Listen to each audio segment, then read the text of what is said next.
Vamos a la palabra, el mensaje de hoy, adoración 24/7, adoración 24/7. ¿Entendemos ese 24/7? Sí. Los 24 horas del día, los 7 días de la semana, esa es la adoración. Adoración no son cantos, la adoración no solamente es un tiempo de reunión dominical. La adoración no solamente son palabras u oraciones, la adoración es más una actitud, es acción, son actividades continuamente, y nace desde el Espíritu, De eso estamos aprendiendo y creciendo en esta revelación.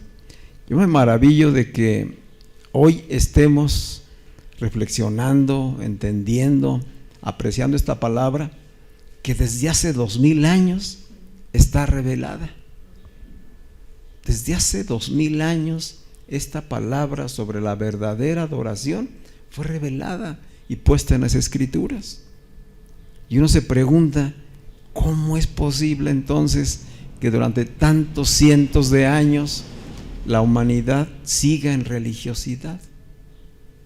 Y cuando hablamos de religiosidad no estoy hablando solamente de la religión tradicional, hablo de todas las religiones, incluyendo a los evangélicos. Todos hemos estado durante muchos años sumidos en la religiosidad. Yo estuve primero siendo educado en la tradición y después estuve en la iglesia evangélica y aún recibiendo mucho de religiosidad. Mucha falta de claridad y de revelación en el entendimiento de la palabra que ya está escrita. Y es tremendo ver cómo tantas congregaciones el día de hoy están reunidas y no están fluyendo en la verdadera adoración. Eso es tremendo, porque ¿hasta cuándo el Espíritu de Dios va a traer el entendimiento sobre la revelación para transformar primero a su iglesia y después a toda la sociedad, a todas las naciones? Somos privilegiados de que el Señor nos esté alumbrando el entendimiento hoy y nos siga recordando cuál es la verdadera adoración. Veamos en este pasaje del capítulo 4 del Evangelio de Juan, decíamos hace 8 días, tres enseñanzas, 3 temas importantes que el apóstol Juan aborda en ese capítulo, en ese encuentro personal que Jesús tuvo con una mujer samaritana de la que ni siquiera se da su nombre y que sin embargo es trascendental esta enseñanza para todos los hijos de Dios. Todos necesitamos esa experiencia de un encuentro personal con Cristo, de una revelación del Hijo de Dios, de la palabra viva llenándonos, trayendo a nuestro ser su propio espíritu. Y decíamos que la primera parte de la enseñanza que nos revela allí Juan es la manifestación de la gracia. Jesús, que él mismo es la gracia de Dios, el don de Dios, se presentó delante de una mujer, buscó a esta mujer como un ejemplo para darnos testimonio a la iglesia y a todas las generaciones de cómo Dios mismo es el que está yendo en busca de aquellos que tiene preparados de antemano para que sean hechos sus hijos. De tal manera que tú y yo estamos aquí por esa razón, porque Dios nos buscó. Capítulo 4 de Juan. Dios nos buscó, Él fue el que nos encontró y ha traído un encuentro a nuestras vidas en el cual ha perdonado nuestros pecados por medio de la fe en su sacrificio y nos ha dado su Espíritu para que desde su Espíritu seamos verdaderos hijos de Dios y le ofrezcamos una adoración que a Dios le agrada. ¿Sí? Todo es una obra de Dios en nuestras vidas. Vemos en esta primera manifestación de la gracia a Jesús usando el símbolo del agua, el elemento vital para nuestras vidas, como un símbolo del Espíritu. El agua viva es el Espíritu Santo. Desde el momento en que Él empezó hablando del agua con esta mujer, ya Jesús estaba hablando en lo espiritual, aunque ella seguía viendo lo natural.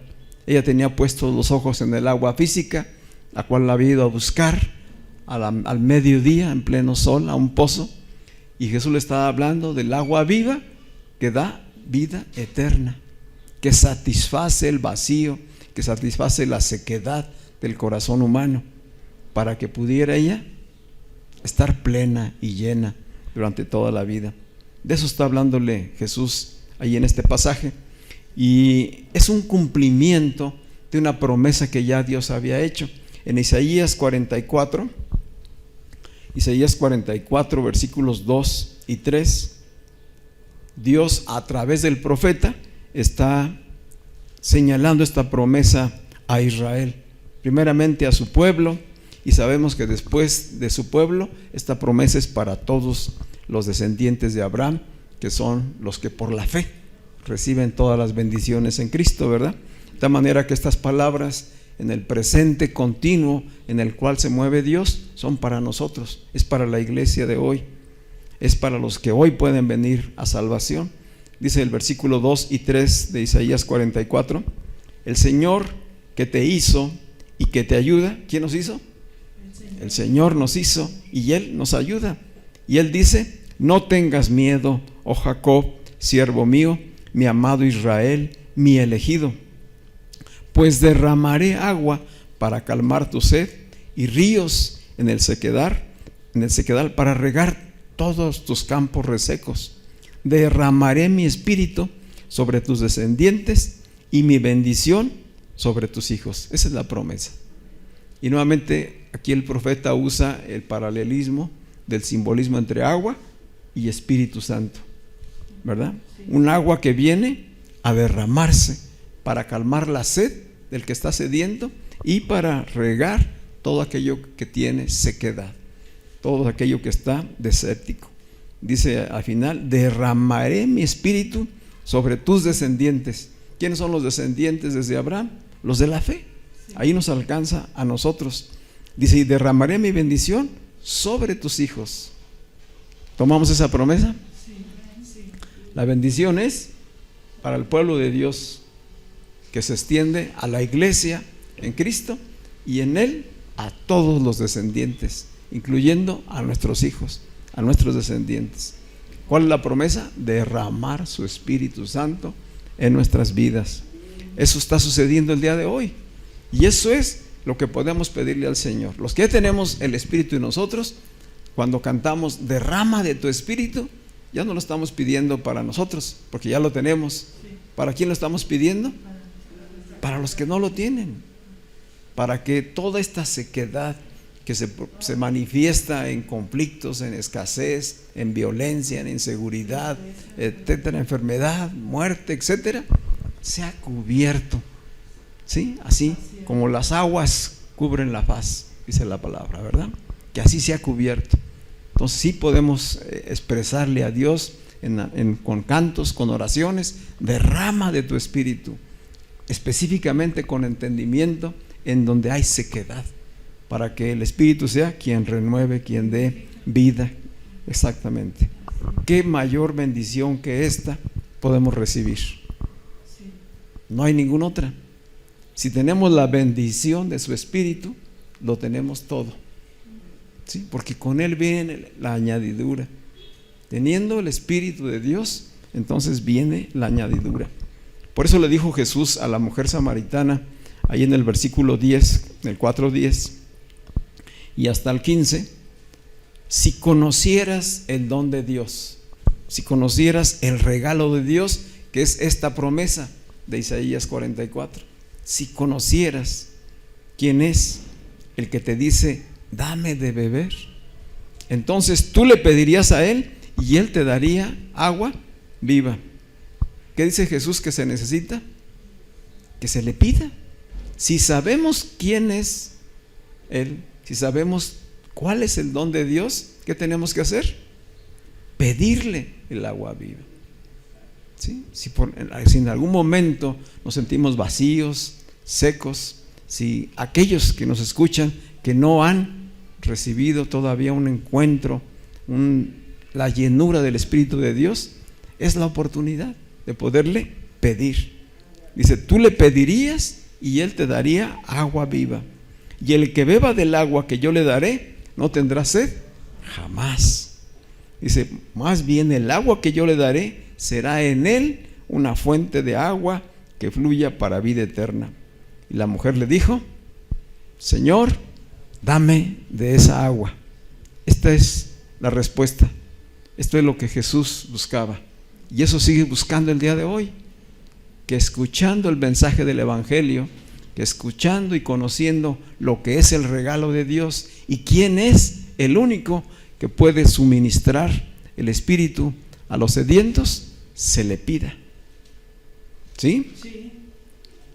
Hoy todos los que están destinados para salvación, los que aún no han tenido un encuentro con Cristo, Él está buscándolos. Él está buscándolos para derramar su Espíritu Santo sobre ellos. Y una vez que escuchamos la palabra, el mensaje del Evangelio, lo que Él espera que digamos es, Señor, dame de esa agua viva. Señor, dame de tu Espíritu. Dame de tu Espíritu. Renuévame, regenérame. Que yo nazca de nuevo por la palabra, por el Espíritu. Sin el Espíritu de Dios, nada somos, nada podemos hacer. Él es la esencia de la vida. Decía Spurgeon, un predicador también de hace 2 siglos, decía, sin el Espíritu somos como barcos sin viento, somos como ramas sin savia, estamos secos, somos como carbones sin fuego. Carbones sin fuego son inútiles. Somos como ofrenda sin la llama del sacrificio. No somos aceptos delante de Dios sin el Espíritu. De tal manera que si alguien experimenta ese vacío, esa sequedad, como el que estaba experimentando esta mujer samaritana en ese encuentro con Jesús, hoy el Señor dice, yo quiero darte agua viva. Yo quiero darte agua viva. Y lo único que se requiere es que tú le pidas. Cuando le conoces, pídele. Pídele ser lleno de su Espíritu, porque Él quiere derramar su Espíritu el día de hoy.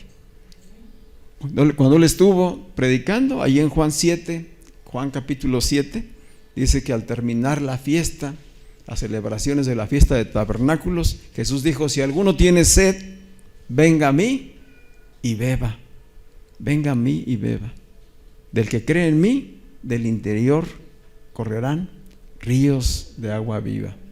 Y Juan explica, dice, esto lo dijo del Espíritu Santo que habían de recibir. Hoy ya fue entregado, ya fue derramado, ya fue dado. ¿Cuándo se cumplió todo eso?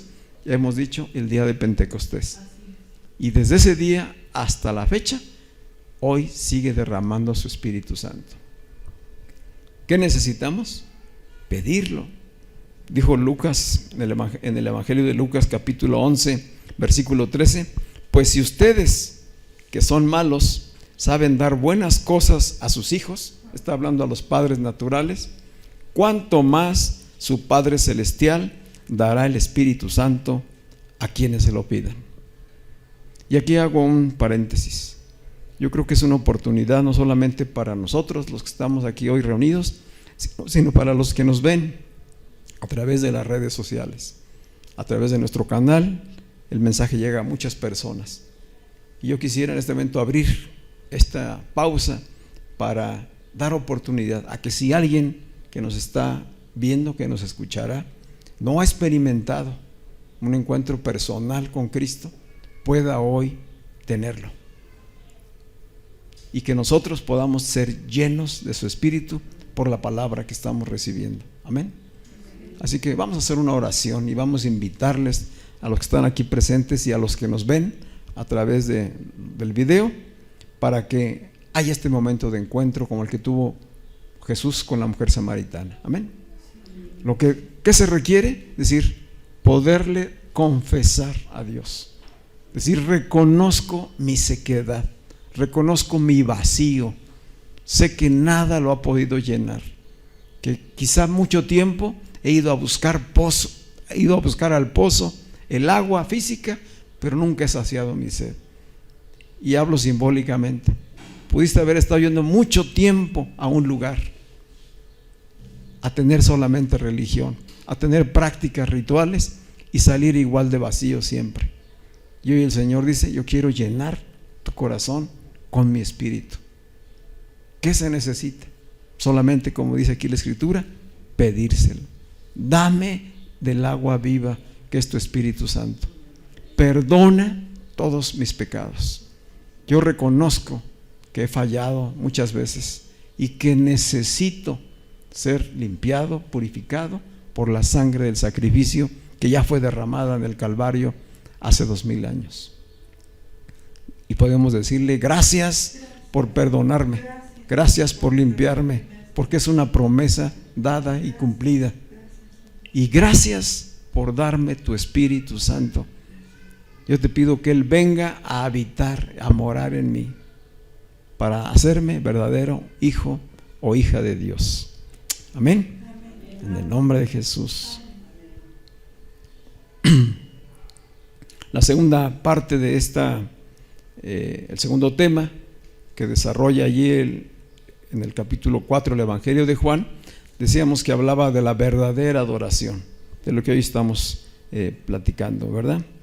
Los hijos de Dios fueron creados y redimidos. Los hijos de Dios fueron creados y redimidos para ser verdaderos adoradores. Si desde el principio Dios creó a la humanidad para de ellos hacer verdaderos adoradores. ¿Qué sucedió? Pues que en este caso Adán y Eva cayeron en el engaño. Cayeron en el engaño del adversario. ¿Y qué sucedió? Pues que perdieron ese lugar privilegiado que tenían de relación de adoradores delante de Dios. ¿Cómo lo perdieron? Al caer en el engaño. Dijo la serpiente, y ustedes serán como dioses. Lo que pasa es que Dios no quiere que ustedes coman del fruto del bien y del mal, porque llegarían a ser como dioses. ¿Qué significa eso? Ellos prefirieron dejar de adorar al Dios verdadero y comenzar a adorarse a sí mismos, establecer su propia justicia, aspirar a su propia adoración, a hacer su propia voluntad y separarse de la voluntad de Dios, y desobedecieron. ¿Sí? La mentira y la desobediencia trajeron la muerte, el pecado y la muerte. Eso fue lo tremendo. Y quedó el hombre separado de Dios y por lo tanto imposibilitado de ofrecerle adoración a Dios, porque estaba separado. Nada que pudiera hacer el hombre iba a ser ya agradable delante de Dios, porque lo principal había sido roto, que era la desobediencia, el querer hacer su propia voluntad, el adorarse a sí mismo, el establecer su propia justicia. Y esa es la herencia a toda la humanidad. ¿Qué sucedió? Pues que la humanidad comenzó a buscar la manera de llenar ese vacío. Si Dios nos creó como adoradores, al momento de la separación quedó ese vacío ahí, y una gran necesidad de encontrar algo que llenara ese vacío. Y como nada lo podía suplir, entonces nacieron las religiones. Las religiones son obra humana, son de diseño, de creación humana, buscando el hombre acercarse a Dios. La palabra religar, volver a reunir. Para el hombre es imposible volver a reunirlo con Dios. Ninguna religión va a reunir al hombre con Dios. El único medio, el único mediador entre Dios y los hombres es Jesucristo, hecho hombre. Por eso fue necesario que fuéramos redimidos, que viniera un Salvador a reconciliarnos con Dios y que se ofreciera a sí mismo como la ofrenda justa y agradable a Dios. para que a través de Él pudiéramos nuevamente ofrecerle verdadera adoración. Qué tremendo, ¿verdad? Esto es lo que estuvo sucediendo cuando Jesús habla con esta mujer samaritana. Si conocieras el don de Dios, si conocieras quién es el que te dice, dame de beber, y se está revelando a su vida, precisamente como el Salvador, como el Mesías, como el Hijo de Dios, como el regalo de gracia para la humanidad, a todo aquel que oye y cree, y entonces le pide. Cuando la mujer escuchó estas palabras de Jesús, ella entendió que Jesús estaba empezando a hablar de cosas que tenían que ver con religión, y dice ella en el versículo 20 del capítulo 4, versículo 20, a partir de ahí dice ella: nuestros padres adoraron en este monte, y ustedes dicen que el lugar donde se debe adorar es Jerusalén. Jesús le dijo: créeme, mujer, que viene la hora cuando ni en este monte ni en Jerusalén adorarán ustedes al Padre. Ustedes adoran lo que no saben. Nosotros adoramos lo que sabemos, porque la salvación viene de los judíos. ¿Por qué? Porque Jesús nació entre el pueblo judío, ¿verdad? Y la promesa era que de allí vendría el Mesías Salvador. Por eso dice: nosotros adoramos lo que sabemos, ustedes adoran lo que no saben. Pero viene la hora, y ya llegó. ¿Desde cuándo llegó? Con Jesús, desde ese momento. Pero viene la hora, y ya llegó, cuando los verdaderos adoradores adorarán al Padre en espíritu y en verdad, porque también el Padre busca que lo adoren tales adoradores. Y viene la revelación: Dios es espíritu. Dios es espíritu, no es hombre, no es una cosa, no es un astro.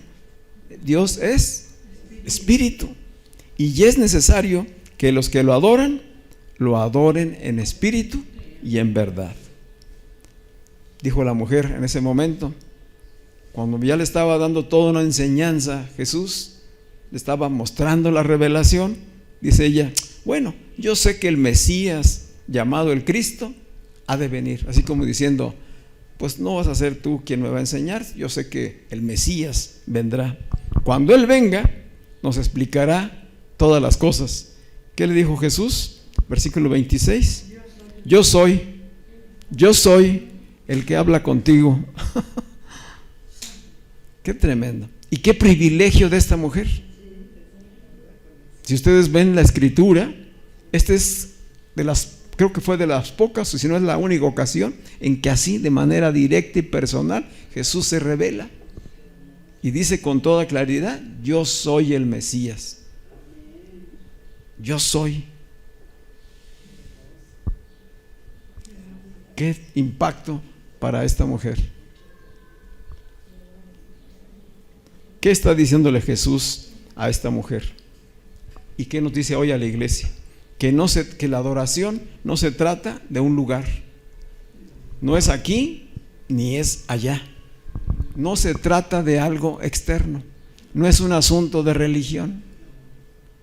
La adoración no es un asunto de religión, no es externa, porque las religiones adoran lo que no saben. Las religiones adoran lo que no saben, lo hacen sin revelación, lo hacen sin entendimiento, y crean muchas cosas que son totalmente obras humanas. Los rituales, el humo, el incienso, etcétera, la música, los sacrificios, todo eso es creación humana. Por lo tanto, no pueden agradar a Dios, no son aceptables delante de Dios, porque son cosas externas. Así que entonces necesitan verdaderos adoradores. Y si Jesús habla de que se necesitan verdaderos adoradores, es porque entonces había falsos adoradores. Las religiones inducen a una falsa adoración. La religión nos lleva a una falsa adoración, y la falsa adoración conduce a idolatría. que es algo que Dios abomina. No te harás, nos dice, no te harás figura ni nada, ¿verdad? Imagen ni semejanza. ¿Por qué? Porque Él es espíritu. Él es espíritu. ¿Sí? Y decimos entonces, ¿por qué hay tantas religiones? Pues porque el hombre ha multiplicado las maneras, ya no solamente de querer buscar a Dios, sino de manipular a las personas. Se convirtió en un medio para manipular a las personas, manipular la conciencia, la conducta de las personas y obtener beneficios de eso, ¿verdad? Eso es lo tremendo. ¿Cuál es la religión verdadera? Ninguna. Ninguna. En todo caso, podríamos hablar de la judía, puesto que Dios se había revelado primero a ellos y les había dado instrucciones en el antiguo pacto de cómo relacionarse con Él. Pero en Jesús, dice, eso se terminó. Ya no es ni aquí, ni tampoco es en Jerusalén. No es en el templo, no es en el tabernáculo, no es con sacerdotes, no es con sacrificios. Es a través de mí. Yo soy el camino, la verdad y la vida. Nadie puede ir al Padre si no es a través de mí. Se acabó todo lo demás. Pero les decía yo hace un rato, pero esto sucedió hace 2000 años. Hace 2000 años que esta palabra está ahí. ¿Qué ha pasado con la humanidad? ¿Que no hay entendimiento? ¿O que se oculta la verdad? Se oculta la verdad para manipular a la gente de acuerdo a diferentes intereses.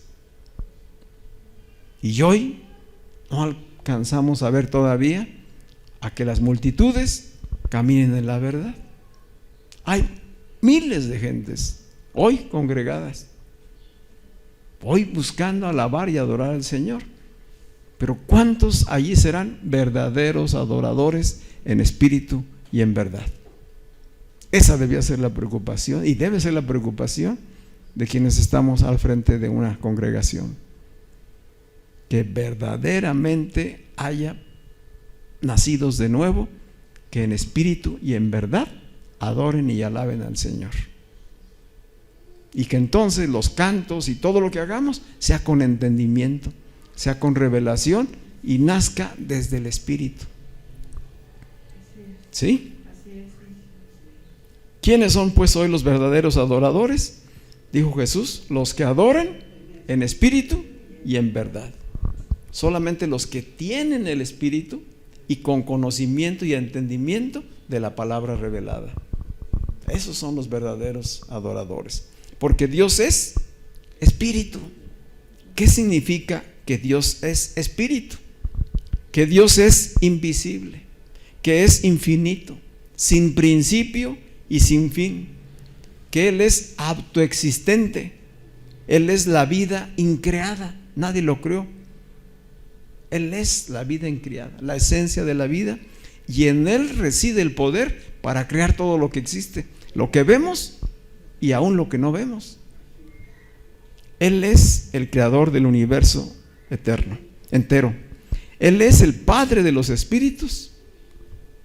Él es el Rey de los siglos, inmortal, único y sabio Dios. Dice Pablo en 1 Timoteo 17, a Él sea honor y gloria por los siglos de los siglos. Que Dios es espíritu significa que Dios el Padre no está limitado por las restricciones de las dimensiones de tiempo y espacio, porque no es un ser físico, no es una persona humana, no está limitado. Él es omnipresente, puede estar en todos los lugares al mismo tiempo, y Él es omnipotente. En Él reside todo poder de vida, de creación. Él es omnisapiente, Él lo sabe todo. Él es la sabiduría.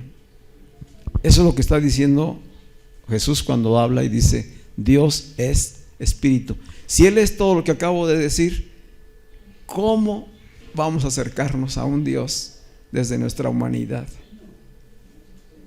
Solamente se puede desde su mismo espíritu, que tiene que residir en el creyente. Llegamos pues a la conclusión de que es imposible adorar a Dios si desconocemos su palabra, si no hemos recibido el mensaje del Evangelio, de la gracia, y si el Espíritu Santo no habita en nosotros.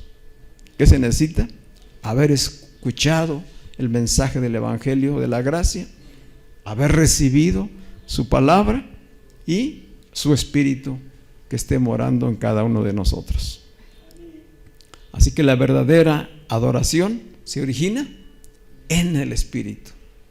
Es Dios mismo en nosotros, en el ser que ya ha sido redimido, perdonado y reconciliado con el Padre.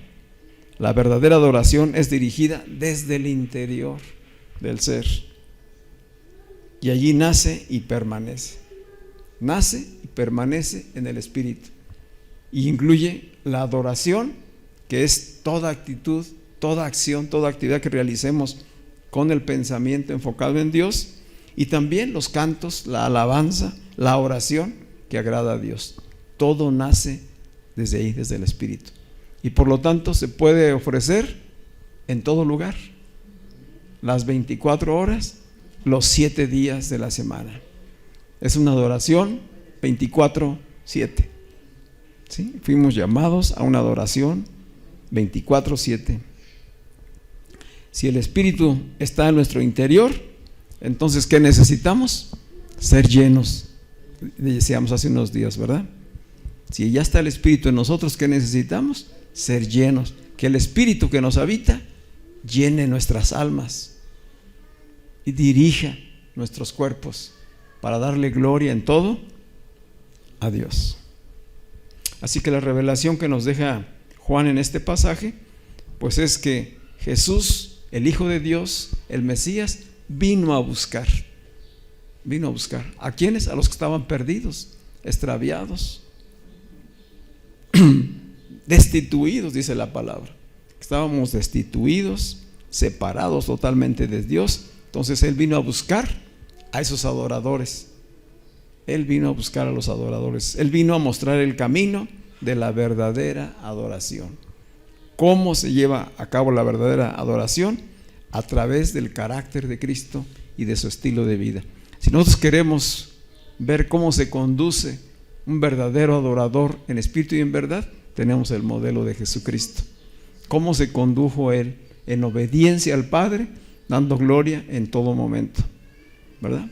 Cuando sus discípulos regresaron allí al pozo y le quisieron ofrecer de comer, dijo: mi comida es que yo haga la voluntad de mi Padre, ¿verdad? Esa era la esencia. Él vino pues a mostrarnos el camino de la verdadera adoración a través de su carácter, de su estilo de vida, y a través de sí mismo nos abrió la puerta de la salvación y del trono de la gracia, a un encuentro personal con Dios. Dice la Escritura que cuando Jesucristo declaró consumado es, ahí en la cruz, el velo se rasgó. ¿Qué significa eso? Que ya no hubo más separación. Fue abolida la separación. Ahora tenemos acceso directo. Y por lo tanto, si el velo se rasgó y está abolido, ahí se terminó la religión. Ahí se terminó todo, las ceremonias, los sacerdotes, todo lo que se hacía en el antiguo pacto. Y ahora hay un nuevo pacto. Y el nuevo pacto es en Jesucristo. Dice, el velo que nos abrió la puerta, la entrada directa al Padre, fue su cuerpo mismo. Su cuerpo mismo fue ese velo que se rasgó en la cruz por el sacrificio.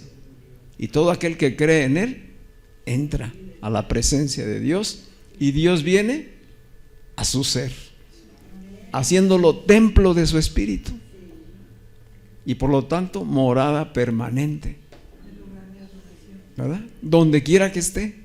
Entonces los templos ya no tienen que ir a buscar un lugar para adorar a Dios, para cantarle a Dios. Él está en nosotros y con nosotros, donde quiera que estemos, ¿verdad? En todo lo que hagamos. Decía mi esposa hace rato, cuando vas en la combi, allí está Dios contigo. Cuando estás en la fila de las tortillas, cuando llevas los niños a la escuela, ¿verdad? Cuando estás en tu trabajo, cuando estás haciendo tus quehaceres, ¿verdad? Cuando estás dormido, ¿verdad? Tu tiempo de oración también. Tu tiempo de oración ya no es tampoco algo exclusivo, no tiene que ser a cierta hora, es en todo momento, porque nace en ti, está en ti, lo puedes hacer en todo lugar. En todo lugar puedes invocar a Dios, puedes hablar con Él, apartarte y estar en intimidad con Él, puedes alabarlo. Dice, fruto de labios que exaltan su nombre, que confiesan su grandeza. Esa es la alabanza. Tú puedes alabar al Señor en todo momento, no tienes que esperarte el domingo a venir a los cantos, ¿verdad? En todo lugar y en todo momento, y Dios recibe tu alabanza, tu adoración, si lo haces en espíritu y en verdad. Amén. Ese es un adorador permanente, un adorador 24/7. ¿Cuántos adoradores 24/7 hay aquí? Amén. Así pues que se terminó el antiguo pacto, se terminó el tabernáculo, el templo, ya no hay necesidad de una clase especial de sacerdotes. Cristo nos ha hecho a todos y cada uno de nosotros sacerdotes para Dios, y le podemos ministrar en todo lugar, en cualquier momento. ¿Sí? Sí. Entonces ya no hay esa clase. Tampoco estamos regidos por la ley del antiguo pacto en cuanto a ceremonias, sacrificios, incienso, nada de rituales.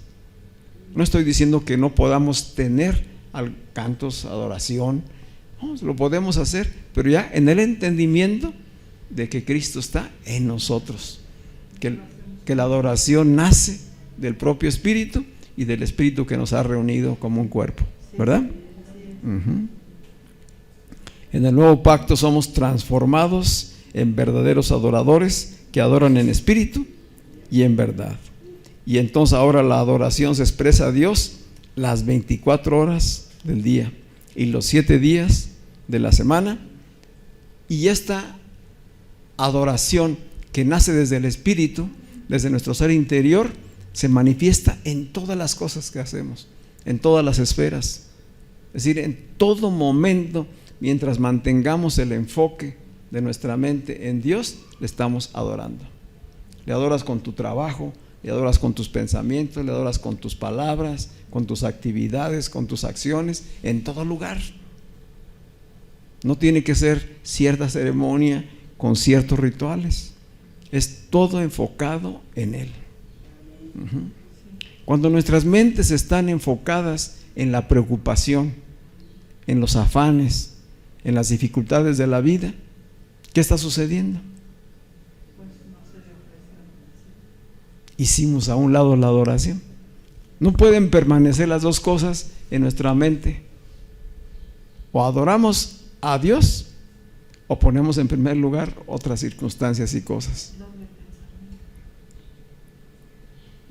¿Qué tenemos que hacer cada vez que hay algo que quiere robar la adoración a Dios?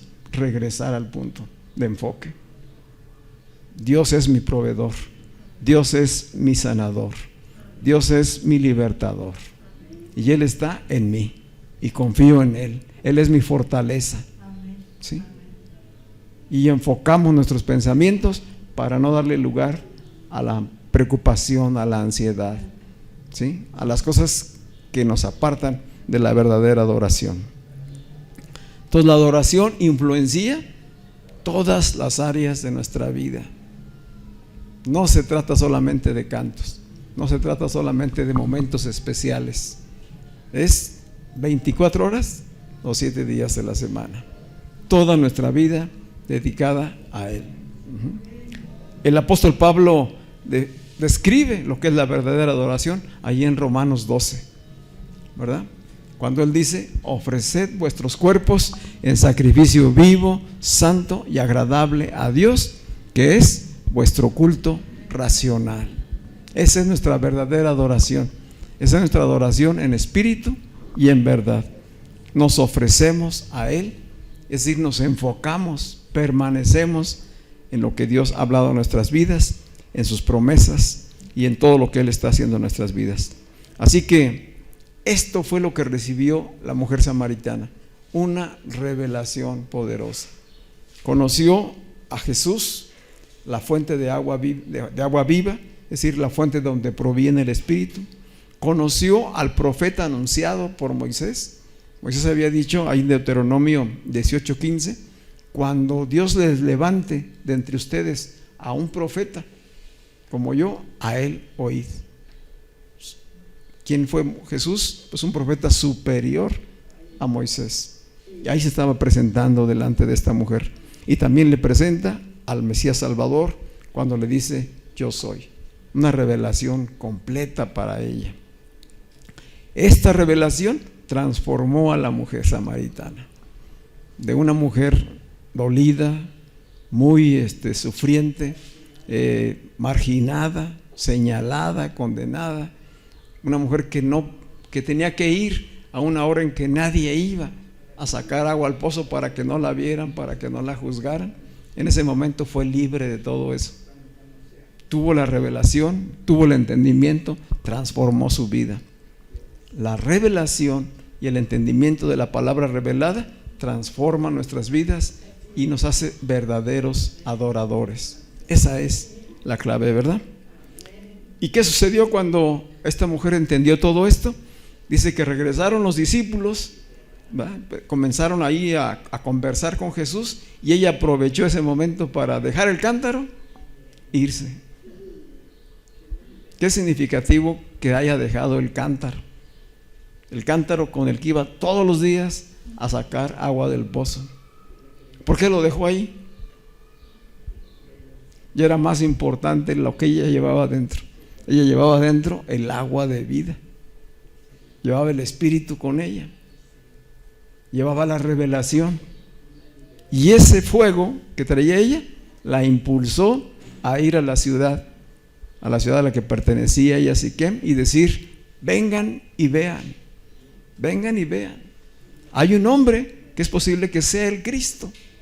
Él me ha dicho todo cuanto yo soy y cuanto he hecho sin conocerme, y me ha dado a conocer la revelación del Mesías. Entonces decíamos que el tercer tema de este pasaje es una lección de evangelismo. Sí, desde que Jesús decidió ir a Samaria, empieza allí la enseñanza de que hay que ir por aquellos que están secos, por aquellos que están necesitados, por aquellos que están marginados, por aquellos que aún no han entendido la diferencia entre religión y verdadera adoración. Hay que ir. Jesús fue, tuvo un encuentro personal, le mostró la revelación, ¿y cuál es la consecuencia? Que la mujer lo recibe y lo multiplica. Entonces no podemos quedarnos callados. Dijeron los discípulos: no podemos quedarnos callados de lo que hemos oído y de lo que hemos visto. Es necesario publicarlo. Y eso es llevar el evangelio, llevar las buenas noticias. Ella fue y lo publicó, lo pregonó en la ciudad. Dice la Escritura que entonces los hombres vinieron a donde estaba Jesús. Vinieron y tuvieron una conversación, lo escucharon ahí, de tal manera que dice allí al final de este capítulo, a partir del versículo 40, dice: entonces los samaritanos fueron a donde estaba Jesús y le rogaron que se quedara con ellos. Y Jesús se quedó allí 2 días, y muchos más creyeron por la palabra de él, y decían a la mujer: ya no creemos solamente por lo que has dicho, pues nosotros mismos hemos oído y sabemos que este es verdaderamente el Salvador del mundo. Así que la revelación del mensaje del evangelio, de las buenas noticias, se extendió tremendamente.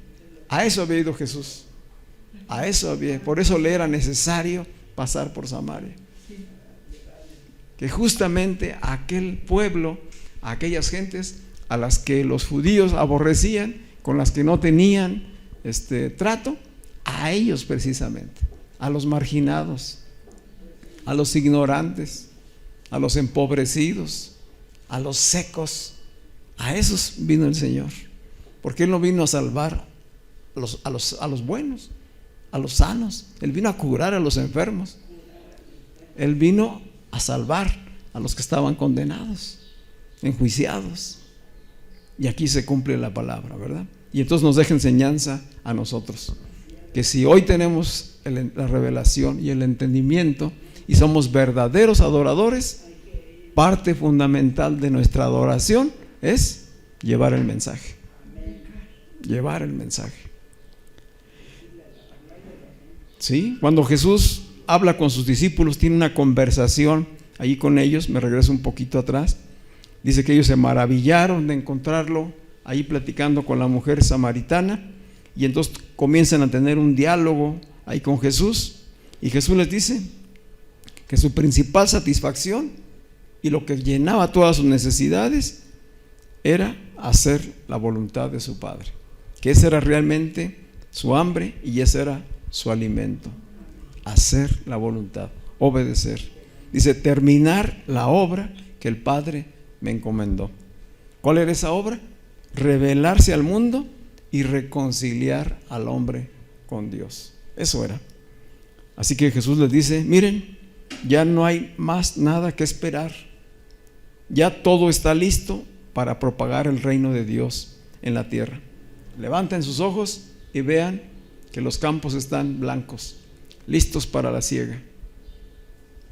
Ustedes van a ir a cosechar. Ustedes van a ir llenos del Espíritu Santo a llevar el mensaje de buenas noticias. Y la cosecha será abundante. Ustedes van a ir a cosechar donde ustedes no sembraron. Porque antes, dice Jesús, muchos otros fueron los que hicieron. ¿Quiénes son esos otros? Pues los profetas, los reyes, sacerdotes, que en el Antiguo Testamento Dios había levantado. Los patriarcas que vinieron caminando de acuerdo al plan de Dios hasta la revelación de Jesucristo. Dice, todo está listo. Por eso habla él de que está listo el campo, porque fue sembrado, fue preparado y ahora el Mesías está presente. Los campos están listos. Y ese momento especial es un presente continuo. Así como en ese momento que les está hablando a los discípulos, les dice, está listo, ahora yo los voy a enviar. Hoy igual nos dice a nosotros, este es el presente. Los campos, si se fijan bien, si alzan la vista, los campos están listos. ¿Cuánta gente necesitada hay de conocer la verdad? ¿Cuántos hay alrededor de ti? A lo mejor no has levantado los ojos y a lo mejor hay mucha gente muy cerca que solamente espera que le digas como la mujer samaritana, ven y ve. No necesitas darle toda una clase de Biblia, solamente decirle, ven y ve y conoce a Jesucristo. Oye el mensaje de salvación y entrégale tu corazón para que toda sequedad y todo vacío sea refrescado y llenado con la palabra de vida. Amén. Eso fue lo que les dijo Jesús a sus discípulos y ellos pudieron tener el testimonio, porque ellos fueron testigos de cuánta gente se convirtió. Y por eso permaneció ahí Jesús 2 días más. Así que nos damos cuenta que hay una relación directa entre revelación y adoración. Quien no tiene la revelación no puede adorar al Señor. Está caminando en una falsa adoración. La revelación y el entendimiento de su palabra nos lleva a la verdadera adoración y al evangelismo. Están muy ligados. Adoramos al Señor y propagamos, predicamos el mensaje del evangelio para salvación a todo aquel que cree. ¿Sí? Así que es necesario pues y urgente llevar las buenas noticias a quienes no le conocen.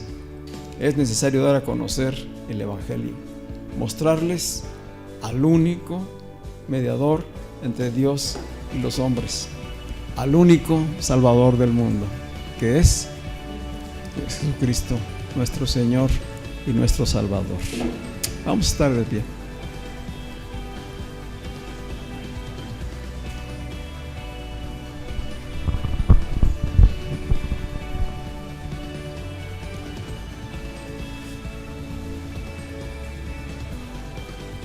Así que en un solo capítulo, la revelación de la gracia, la revelación de la verdadera adoración y la necesidad de extender el reino de Dios a través de la predicación del Evangelio. Es un capítulo muy importante que debemos estar leyendo y recordando continuamente y saber que estamos identificados ahí.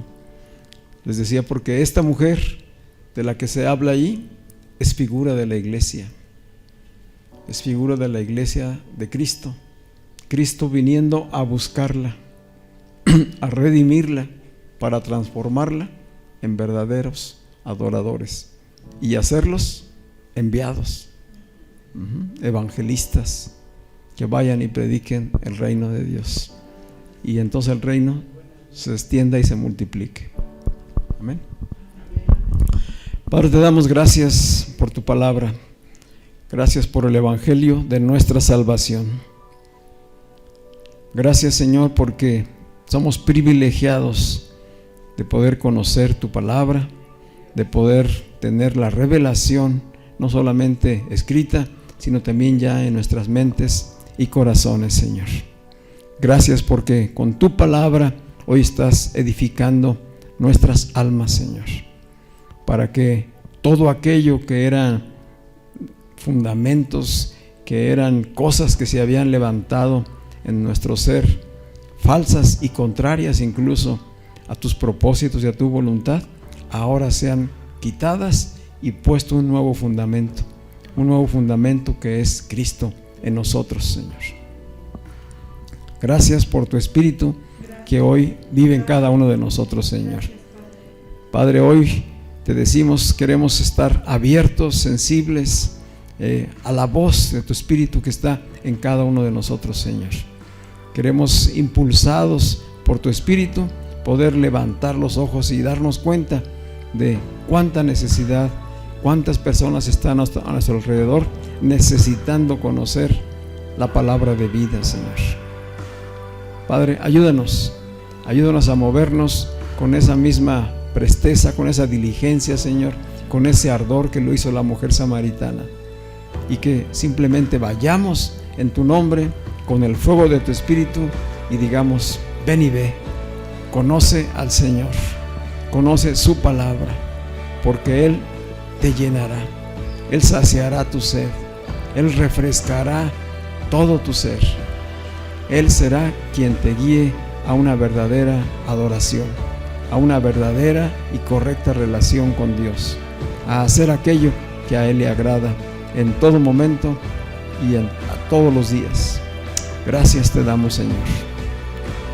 Padre, y ponemos delante de ti las necesidades que hoy hay en nuestras vidas, sabiendo que tú suples toda necesidad, Señor.